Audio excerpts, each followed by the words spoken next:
The mysterious Zodiac serial killer from the period 1968 to 1969, California and San Francisco were on alert. A curfew was imposed. People were afraid to leave their homes because a mysterious serial killer appeared on the streets, taking responsibility for 37 victims. Most of his victims were young couples. He sent coded letters to the police, mocking their incompetence. One of the letters was signed by the killer, Zodiac. The serial killer is on the case. The first Zodiac murder officially recognized by police occurred in December 20, 1968. Two teenagers, D.A. Faraday and B.L. Jensen. Their bodies were found with gunshot wounds in the passenger compartment of a car, off the road. At first, police thought it was an isolated incident.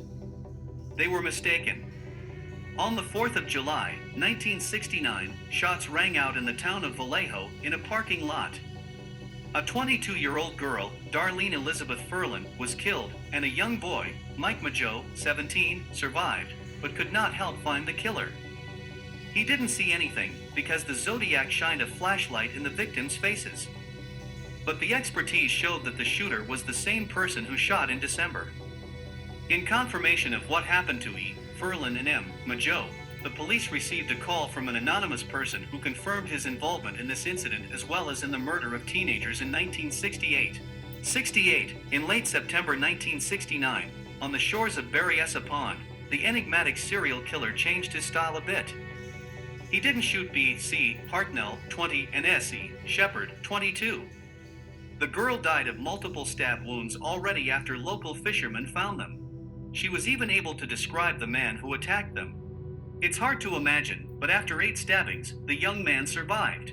In October 1969, another man fell victim to the Zodiac in San Francisco. His name was Paul Lee Stein, 29 years old. Here, too, there was mysticism. Witnesses saw the killer, but they, on the other hand, confused the police. As Zodiac himself later said, he was amused to walk calmly past patrolmen who arrived on a call, unaware that he was the one they were looking for. Zodiac's encrypted letters. On July 31, 1969, 3 newspapers at once received letters from Zodiac. There he took responsibility for all the murders. Part of the letter was encrypted. In the cipher was information to catch him. He demanded that his letter be published the next day, or there would be casualties. The letter was published. Although the police chief doubted that this was the real culprit, as he expressed in an article, and asked for more information to back up his words. But the serial killer remained silent. On August 7, 1969, a letter arrived that the killer signed Zodiac. This letter contained information that the police would not divulge.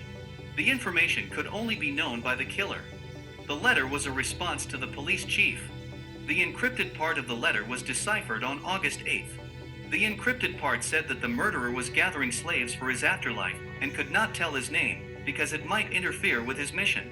From July 31, 1969 to May 8, 1974, the Zodiac was silent, giving people a chance to relax and believe that there would be no murders and that the murderer had been caught or killed. Then on the contrary, it sent several letters a week to the newspaper. Their content was similar. He reported the murders he had committed and mocked the police. The Zodiac Against Murder, May 8, 1974, was Zodiac's last letter to the newspaper. He spoke out strongly against the propaganda of murder in the wasted lands. This was unexpected to hear from a serial killer.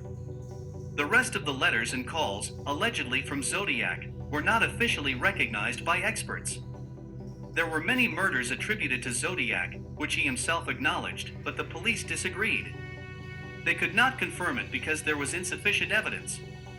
But people were sure that all the murders the Zodiac confessed to had really been committed by him. The mysterious and enigmatic murderer was glad of his fame, and people had long sought the strength to believe that they were in no danger. But each new letter sent to the newspaper with the Zodiac's mark, the circle crossed across, frightened people with new strength and showed the helplessness of local authorities. How to go on living if a brutally intelligent and unprincipled monster, who is proud of his deeds and is not going to stop, is walking quietly in the city. Even now, the case of the Zodiac serial killer is open. Many great minds of the detective have admitted their futility after taking him on. This gruesome murderer has never been punished.